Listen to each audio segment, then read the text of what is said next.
Good evening friends. मैं अभिजीत कुमार समृद्धि IAS Patna में आप सभी का स्वागत करता हूं। आज मैं आप सभी सिविल एस्पिरेंट और साथ ही एक्टिव इंडियन सिटीजन सक्रिय भारतीय नागरिक सभी के लिए एक महत्वपूर्ण टॉपिक का विश्लेषण लेकर के आया हूं, जो कि बहुत दिनों से न्यूज़पेपर में, टीवी डिबेट्स में चर्चा में रहा है और रोज वो जो है सो चर्चा में आ रहा है। तो इस पे एज अ सिविल एस्पिरेंट आपका क्या दृष्टिकोण होना चाहिए और साथ ही एक एक्टिव सिटीजन के रूप में इन पूरे मुद्दे पे आपका क्या विश्लेषण होना चाहिए, वो मैं आपके सामने लेकर के आया हूं। ये टॉपिक्स ऐसे हैं जो कभी कभी इंटरव्यू में आपसे पूछ ले जाते हैं, मेंस में पूछ ले जाते हैं। बहुत ही समग्रता के साथ इन टॉपिक्स पे आपको थोड़ा अपना व्यू बनाना होता है कि ये क्या है, किस प्रकार से है। ये इसमें आपको एज अ सिविल एस्पिरेंट आपको किसी अन्य मुद्दों में नहीं जाना होता है, बल्कि इसका संवैधानिक, कानूनी और इसके साथ साथ जो है सो नॉइज पोल्यूशन, जो ध्वनि प्रदूषण है, उन सभी चीजों में इसका क्या रोल है, वो सब के हिसाब से हम लोग इसको देखेंगे। तो आज का जो टॉपिक है वो है, क्या धार्मिक स्थलों पर लाउड स्पीकर बजाना संवैधानिक है, और साथ ही हनुमान चालीसा वर्सेस अजान विवाद। ये मुख्य टॉपिक है आज का हमारा, जो कि बहुत दिनों से चर्चा में चल रहा है। तो मैंने आप लोगों को एक बहुत ही शॉर्ट एनालिसिस लेकर के आया हूं। 20 से 25 मिनट का ये वीडियो होगा। बहुत ही ध्यान से इसको देखिएगा, समझने का प्रयास करिएगा। पूरा मुद्दा बेहतर तरीके से आपको समझ में आ जाएगा कि इसमें क्या है और किस प्रकार से चीजें हैं। ठीक है, चलिए। तो क्या धार्मिक स्थलों पर लाउड स्पीकर बजाना संवैधानिक है? यह मुद्दा उठा कहां से, पहले इसको समझते हैं। तो यह मुद्दा महाराष्ट्र से उठा है। महाराष्ट्र के बंबई से महाराष्ट्र नवनिर्माण सेना के प्रमुख राज ठाकरे ने एक स्टेटमेंट दिया। स्टेटमेंट में उन्होंने ये कहा कि बंबई में जितने मस्जिदें हैं, महाराष्ट्र में जो मस्जिदें हैं, उनमें से जो आजान पढ़ा जाता है, आजान किया जाता है लाउड स्पीकर पे, वो बंद होना चाहिए। अगर ये बंद नहीं होगा तो फिर हम दिन के 5 बार, जो कि दिन में 5 बार अजान होता है लाउड स्पीकर पे, तो दिन के 5 बार लाउड स्पीकर पे जहां जहां आजान होता है वहां वहां हम हनुमान चालीसा का पाठ करेंगे। ऐसा स्टेटमेंट किसने दिया? महाराष्ट्र नवनिर्माण सेना के प्रमुख राज ठाकरे साहब ने। और उसी समय से यह मुद्दा बहुत ही गंभीर रूप से चर्चा का विषय बन चुका है। अब ठीक है, तो ये सारे मुद्दे किस प्रकार से और क्यों है, ये थोड़ा सा मैं आपको समझने और समझाने का प्रयास करता हूं। क्योंकि अब ये मुद्दा कोर्ट में भी है, कोर्ट का भी इस पे फैसला है, और साथ ही इसमें संविधान क्या कहता है, क्योंकि यह मौलिक अधिकार से जुड़ा हुआ मामला भी है, और साथ ही ध्वनि प्रदूषण के संबंध में देश का कानून क्या कहता है। ये सारी विषयों को हम समझने का प्रयास करेंगे, जिससे कि आप एक अच्छा आंसर भी लिख सकते हैं और अच्छा व्यू भी आप इस पे अपना रख सकते हैं। चलिए, तो मैं आपसे ये बात करता हूं। पहले तो अजान क्या होता है? तो देखिए, मेरी जो बेसिक समझदारी है अजान के बारे में, हो सकता है कि आप लोग अजान के बारे में मुझसे ज्यादा जानते हो, तो बिल्कुल जरूर आप कमेंट सेक्शन में आप कमेंट करके बताइएगा कि और अजान में क्या होता है। मेरी जो सिंपल सी जानकारी है मैं उसके हिसाब से आपको बताता हूं कि अजान जो होता है वो 5 बार होता है मस्जिद में, जो कि लाउड स्पीकर में किया जाता है। ठीक है, और ये क्या होता है, तो नमाज पढ़ने से पहले होता है। और सामान्यतः इसके पीछे का एक छोटा सा कंसेप्ट ये है कि उस मस्जिद के आसपास में रहने वाली जो मुस्लिम आबादी है, उनको ये बता दिया जाए कि अब नमाज का टाइम हो चुका है।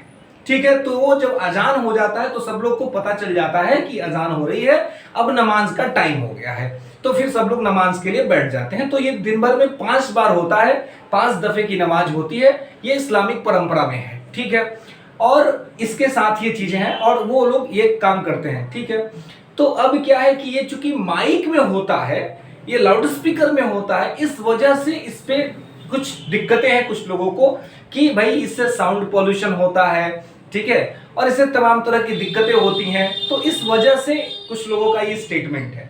तो अब क्या है कि ये मामला तो धर्म का है, और आपको पता है कि हमारे देश के संविधान में फंडामेंटल राइट में आर्टिकल 25 से 28 के बीच में धार्मिक स्वतंत्रता का अधिकार दिया गया है, रिलीजियस राइट दिया गया है। ठीक है, तो रिलीजियस राइट के हिसाब से आर्टिकल 25 में देखिए, मैंने यहां पे लिखा भी है आर्टिकल 25 को थोड़ा सा आप समझिए। अब देखिए क्या है, मैं आपको बताता हूं कि हमारे यहाँ धार्मिक स्वतंत्रता है, तो सारी बातें ओपनली तो कॉन्स्टिट्यूशन में लिखा नहीं गया, बट लेकिन सब लोग अपना मानते हैं और अपना काम करते हैं। तो यहां पे देखिए कि बात क्या है, आर्टिकल 25 कहता है अंतःकरण की स्वतंत्रता, मतलब कि आपके अपने अंदर आपको इस बात की स्वतंत्रता है कि आप किस धर्म को मानेंगे या किसे अपना भगवान मानेंगे, ये मानने की आपको पूरी आजादी है। मतलब ये कि कोई जबरदस्ती आप पे ना तो कोई धर्म थोप सकता है और ना ही जबरन आपको किसी धर्म को मानना चाहिए। धर्म का सामान्यतः मतलब ही होता है कि धार्येति इति धर्म, जो धारण करने योग्य है वही धर्म है, तो वो जबरदस्ती किसी को थोपा नहीं जा सकता है। तो हमारा भारत का संविधान का आर्टिकल 25 में मुख्यतः 4 बातें हैं जिसमें मैं आपका ध्यान आकर्षित करना चाहता हूं। अंतःकरण की स्वतंत्रता, आप अपने मन से कोई भी धर्म मान सकते हैं, आपको पूरी छूट है। दूसरा, मानने का अधिकार, ये मतलब मानने का ये राइट है, आप मानिए, कोई दिक्कत नहीं, कोई आपको रोकेगा नहीं, और कोई अगर रोकता है तो वो गलत कर रहा है, उसके खिलाफ आप कोर्ट में जा सकते हैं, क्योंकि फंडामेंटल राइट जस्टिकेबल है according to article 32, right to constitutional remedies, धार्मिक उपचारों का अधिकार है यहाँ पे, तो उसके तहत आप सुप्रीम कोर्ट में जाकर अपने राइट्स को इंप्लीमेंट करवा सकते हैं। उसके बाद है आचरण का अधिकार। आचरण का अधिकार, तो आप जो है अपने धर्म के हिसाब से आचरण कर सकते हैं। आप देखते हैं हिंदू सनातन संस्कृति में लोग तिलक लगाते हैं, कलेवा बांधते हैं, ठीक है। बाकी अन्य धर्मों में, सिख धर्म में आप देखते हैं कि लोग कटार लेकर के चलते हैं, पगड़ी बांधते हैं, ठीक है। इस्लाम में आप देखते हैं लोग दाढ़ी रखते हैं।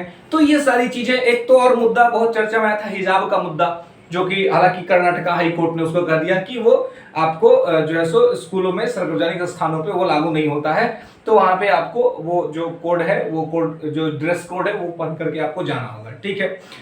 तो दूसरा, उसके बाद है प्रसार का अधिकार, कि आप जो धर्म मानते हैं उसके हिसाब से आप प्रसार कर सकते हैं, ठीक है, मतलब उसका प्रचार कर सकते हैं, आपको प्रचार का भी पूरा अधिकार है।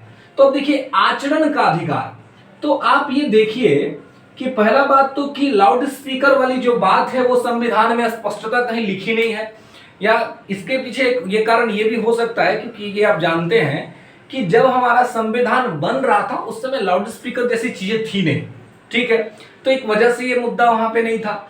और ये हमारा संविधान 1950 में जो है सो लागू हुआ था पूरे तरीके से। ऐसे तो 26 नवंबर 1949 को ही लागू हो गया था कुछ प्रावधानों के साथ, बट मुख्य तौर पे 26 जनवरी 1950 को लागू हुआ।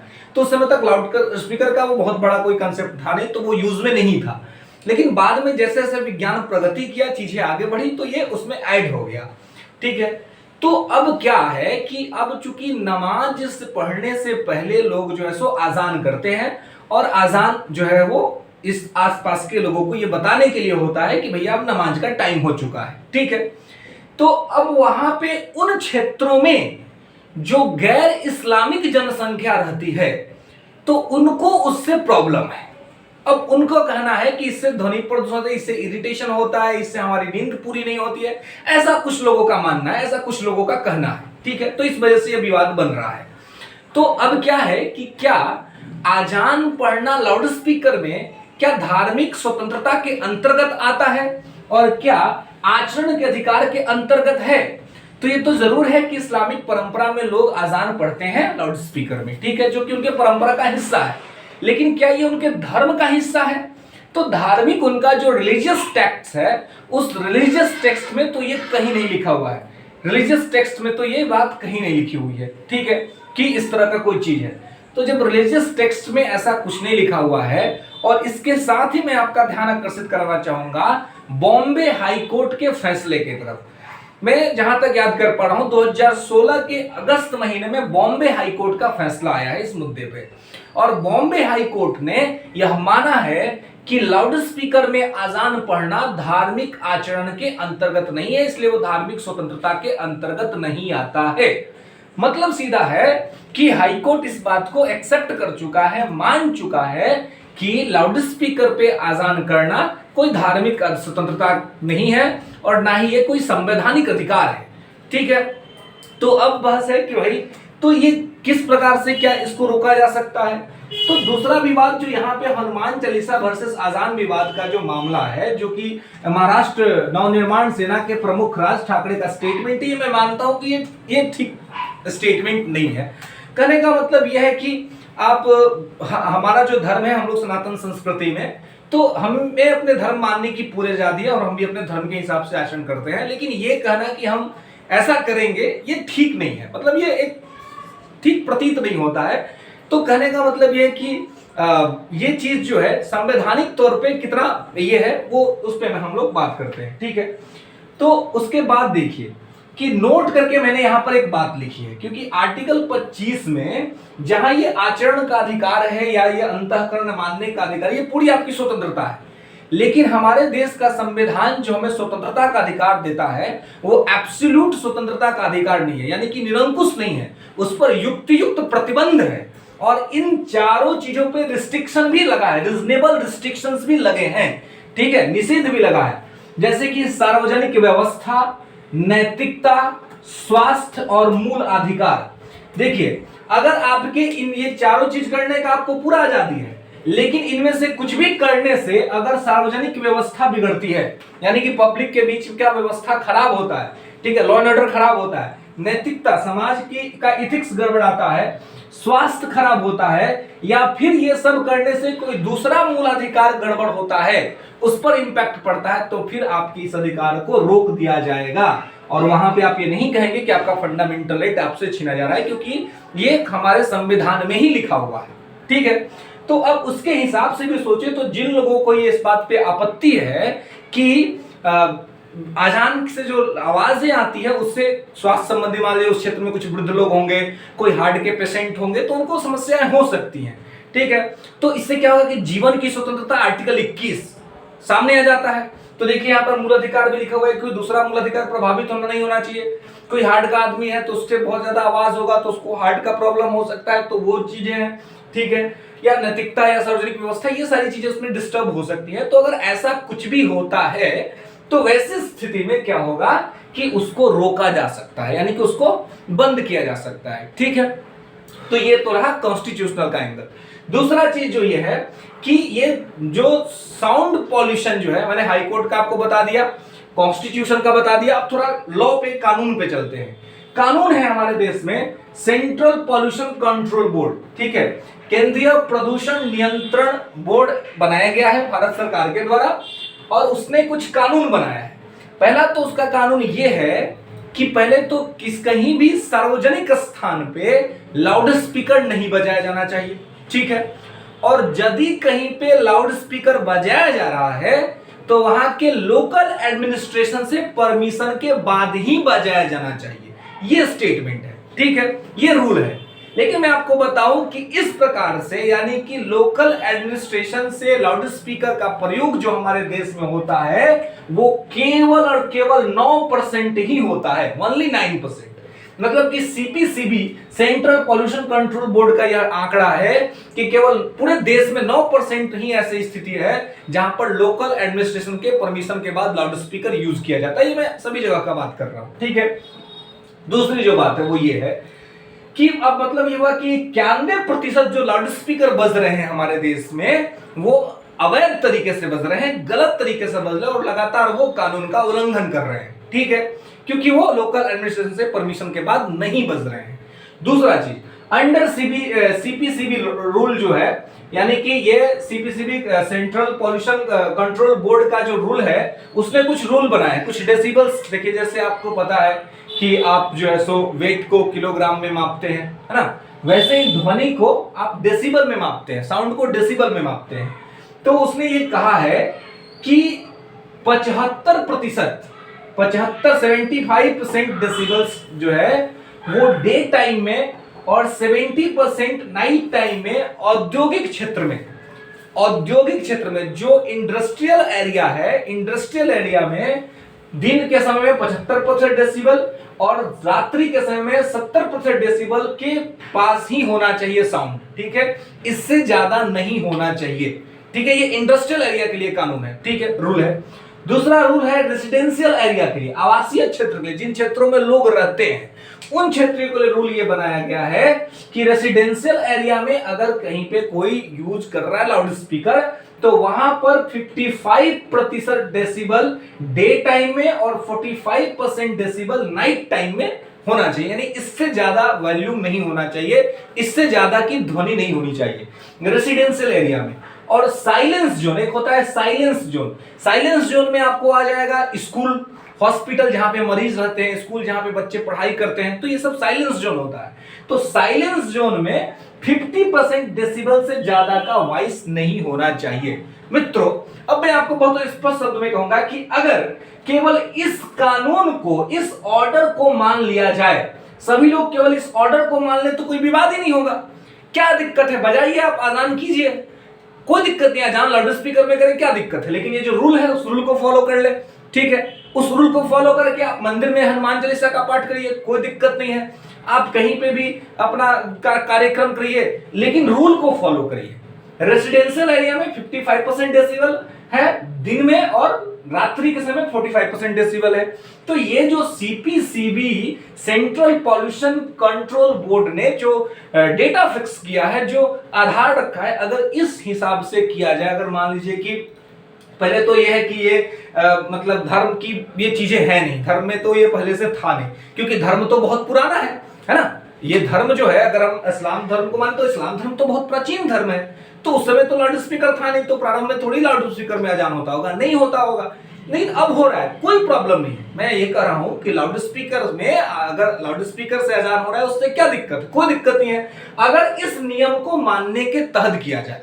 और साथ ही मंदिरों में भी अगर लाउड स्पीकर बजते ही हैं, लोग यूज करते हैं, बजाएं, ठीक है, कोई दिक्कत नहीं। लेकिन ये रूल जो है, इस रूल को अगर फॉलो करके चले तो कहीं कोई दिक्कत नहीं है। तो मित्रों, as a civil aspirant, as a active citizen of India, एक भारत के सक्रिय नागरिक के रूप में इन बातों का हमें ध्यान रखना होगा।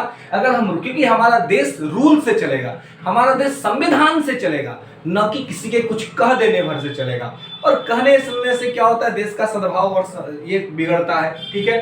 लेकिन आप सभी, हम सब एक बात ध्यान रखेंगे कि कभी भी हमें कोई भी धर्म हमें आपस में वैमनस्यता नहीं सिखलाता है। हर धर्म का एक ही बात है कि हमें आपस में सर्वधर्म समभाव की नीति में विश्वास करना चाहिए और आगे बढ़ना चाहिए। और हमारा हिंदू सनातन संस्कृति इसी बात को कहता है कि हमें सबके साथ सामंजस्य बिठा करके आगे बढ़ना चाहिए।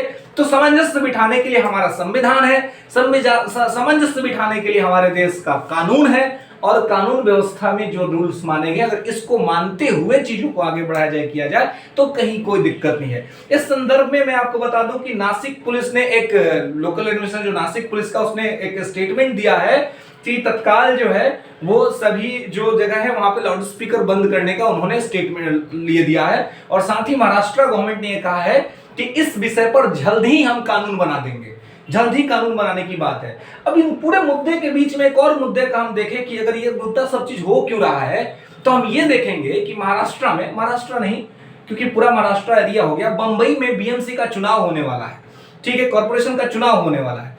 तो कुछ लोगों का ये कहना है कि ये हो सकता है कि चुनाव के वजह से इस मुद्दे को उठाया जा सकता है, हो भी सकता है।